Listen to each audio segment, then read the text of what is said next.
Assalamualaikum warahmatullahi wabarakatuh. Pada kesempatan kali ini saya akan mempresentasikan materi pendidikan agama Islam tentang faktor kemunduran peradaban Islam. Pertama-tama saya akan memperkenalkan diri terlebih dahulu. Nama saya Abinaji Gotunggul Winarka dari kelas 12 IPA 4, absen 1. Oke, tanpa berlama-lama langsung saja kita presentasikan. Oke, pertama ada faktor kemunduran peradaban Islam. Oke, pertama-tama kita selalu nih, kenapa sih peradaban Islam itu bisa mengalami kemunduran? Oke, lanjut. Oke, pertama adanya perang salib dan serangan dari Mongolia. Nah, perang salib ini merupakan salah satu perang terbesar yang pernah terjadi dalam sejarah perang antara manusia selain perang dunia kedua dan ke-1.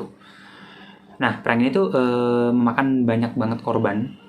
Kira-kira mungkin mencapai ribuan lebih. Itu korban itu bukan hanya dari kaum muslim atau umat Islam, tapi dari umat Kristen juga terdapat banyak korban. Cuman mungkin dampak yang lebih parah mungkin dari umat Islam itu sendiri, karena dengan korban yang begitu banyak juga ekonomi dari umat Islam itu juga mulai terpuruk gitu. Makin lama makin terburuk, makin lama makin makin terpuruk gitu. Yang seperti kita tahu, ini adalah perang terparah atau terbesar dalam sejarah perang antar manusia, selain mungkin perang dunia kedua dan perang dunia ke-1 ya. Seperti kita tahu juga di dalam buku sejarah, perang ini merupakan salah satu perang yang diakibatkan karena adanya perbedaan kepercayaan atau religi gitu ya. Dan sebenarnya selain religi itu juga perang ini juga disebabkan karena ada perpecahan politik lah kalau nggak salah. Nah, perang salib ini merupakan perang besar yang terjadi di kawasan timur laut tengah memperebutkan tanah suci Yerusalem. Nah, yang seperti kita tahu juga, tanah suci Yerusalem itu merupakan tanah suci bagi umat Islam lah ya pada saat itu gitu. Dan dari perang salib ini menimbulkan yang tadi saya bilang itu ribuan korban jiwa dari kaum muslimin yang menyebabkan kerugian, bukan hanya kerugian tapi dampaknya sangat besar sekali bagi umat Islam gitu. Selanjutnya kita ke selanjutnya itu kemunduran perdagangan Islam internasional. Nah, kemunduran perdagangan Islam ini sangat berpengaruh juga pada peradaban Islam gitu ya. Saat perdagangan Islam internasional sedang tidak berlangsung baik, kekuatan Barat mulai bermunculan. Nah, sehingga pos perdagangan di negara Islam itu mayoritas dikuasai oleh negara-negara Barat. Nah, jadi perdagangan internasional itu juga ya tadi saya bilang tuh mempengaruhi banget sama peradaban Islam gitu, karena bagaimanapun juga ekonomi juga mempengaruhi gitu negara Islam. Negara Islam bisa maju karena memang ekonominya dan masyarakatnya sudah maju gitu.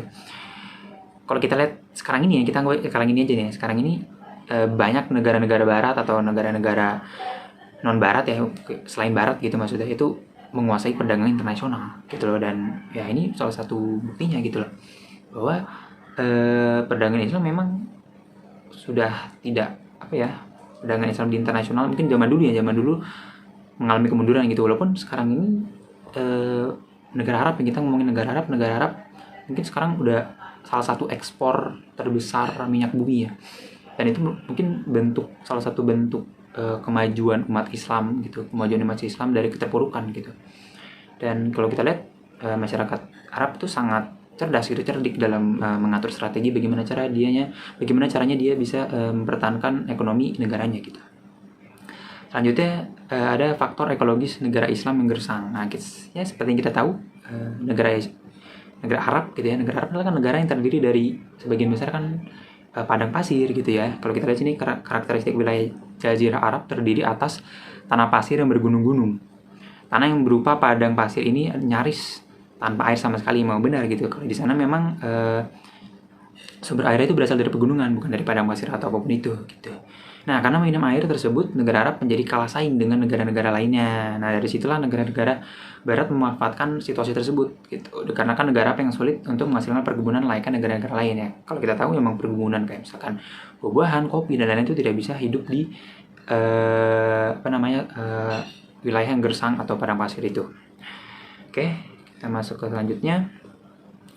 Umat Islam masih mudah terpecah belah. Nah, ini salah satu topik yang menarik juga, karena ini juga terjadi di Indonesia gitu ya. Kalau kita lihat memang banyak sekali tokoh-tokoh peninggi Islam yang memang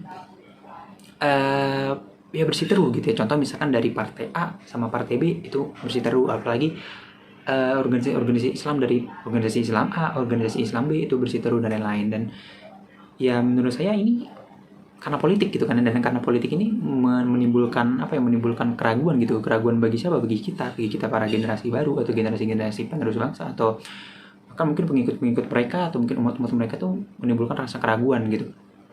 Kenapa? Ya karena kita menganggap mereka sebagai guru, sebagai petinggi, sebagai pemimpin. Masa pemimpin berbuat sesuatu yang memang ya bahkan di dalam Islam tidak dicontohkan seperti itu gitu. Nah, seperti yang saya tulis di sini, kaum muslimin masih terpecah belah karena tidak menyadari pentingnya persaudaraan atau ukhuwah sesama muslimin. Nah, walaupun juga sudah memerintahkan umat Islam untuk senantiasa bersatu, umat Islam harus senantiasa waspada terhadap pihak-pihak yang memprovokasi atau sengaja membuat agar umat Islam terpecah belah. Nah, itu juga salah satu hal yang perlu kita waspadai gitu ya. Kalau misalnya ada intervensi dari barat atau non-barat dan lain-lain, semua itu kita harus waspada.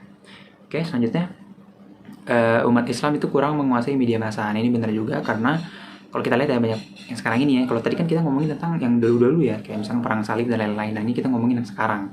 Kalau kita lihat nih banyak sekali produk-produk media massa yang dikuasai oleh asing. Dari sinilah kita sebagai umat Islam seharusnya sadar gitu akan hal itu. Kalau kita lihat banyak sekali masyarakat muslim yang masih belum membudayakan membaca. Mau itu Al-Quran ataupun bacaan lainnya, itu ya bukan hanya membaca, itu bukan hanya literasi bahasa Indonesia, tapi Al-Quran pun juga termasuk membaca gitu. Literasi itu sangat penting bagi umat Islam gitu loh, karena literasi itu tidak hanya memperkuat ilmu tapi juga religi. Contohnya membaca Al-Quran gitu, itu kan memperkuat religi. Jadi nggak hanya ilmu pengetahuan tapi religius kita juga tetap bertambah gitu. Selanjutnya kita masuk ke ini dia, terjadi bentrok antara ilmu filsafat dan ilmu tasawuf. Ini juga salah satu dalam sejarah juga ada ya. Kalau kita lihat pada zaman dahulu itu terjadi perseteruan antara filsafat Islam bercorak sufistik Imam Al-Ghazali dan filsafat Islam yang rasionalistis oleh Ibnu Rushd ya kalau nggak salah. Nah, karena perseteruan itu menyebabkan Al-Ghazali atau Imam Al-Ghazali itu dengan filsafat Islamnya yang agak kerohanian itu mendapatkan kesuksesan di daerah timur. Maksud saya daerah barat gitu. Kemudian sebaliknya Ibnu Rushd itu dengan filsafat yang bertentangan dengan Imam Al-Ghazali tadi itu mendapatkan kesuksesannya di wilayah bagian timur. Nah, itu kan pecah belah tuh, harusnya mereka bisa bersatu sebenarnya, tapi kenapa mereka malah terpecah belah seperti itu. Selanjutnya, umat Islam kurang terlalu cinta pada dunia. Oh, mungkin ini salah, ini umat Islam terlalu cinta pada dunia mungkin ya. Ini salah ketik. Umat Islam terlalu cinta pada dunia. Nah, kalau kita lihat memang sekarang ini kita lihat banyak sekali mereka mementingkan dunia daripada akhirat, atau ya akhirat sih benar. Ya, kita lihat di sini pada era modern seperti sekarang ini banyak sekali umat Islam terjangkit penyakit wan. Nah, penyakit wan itu apa? Penyakit wan itu adalah sebuah penyakit di mana masyarakat muslimin tergila-gila akan dunia dan takut sekali akan kematian. Contohnya aja ya, ketika kita meninggalkan suatu kegiatan atau pekerjaan nih, sebentar aja kita cuma sebentar aja nih, tapi kita ngerasa kayak aduh rugi banget, kenapa saya nggak ngerjain itu dan lain-lain. Pokoknya kita ngerasa bersalah dan lain-lain, sampai kita merasa kalau kita membuang-buang waktu dan lain-lain, padahal waktu kita masih ada banyak. Kita maksudnya karena kita terlalu mementingkan dunia, akhirnya kita merasa itulah sebuah kerugian yang sangat besar bagi kita gitu. Nah, itu salah satu yang harus dibenarkan juga agar umat Islam bisa menjadi agar bisa menciptakan kemajuan, agar bisa mendapat kemajuan bagi umat Islam. Oke, itu saja mungkin ya. Terima kasih telah mendengarkan presentasi saya. Kurang lebih mohon maaf. Wassalamualaikum warahmatullahi wabarakatuh.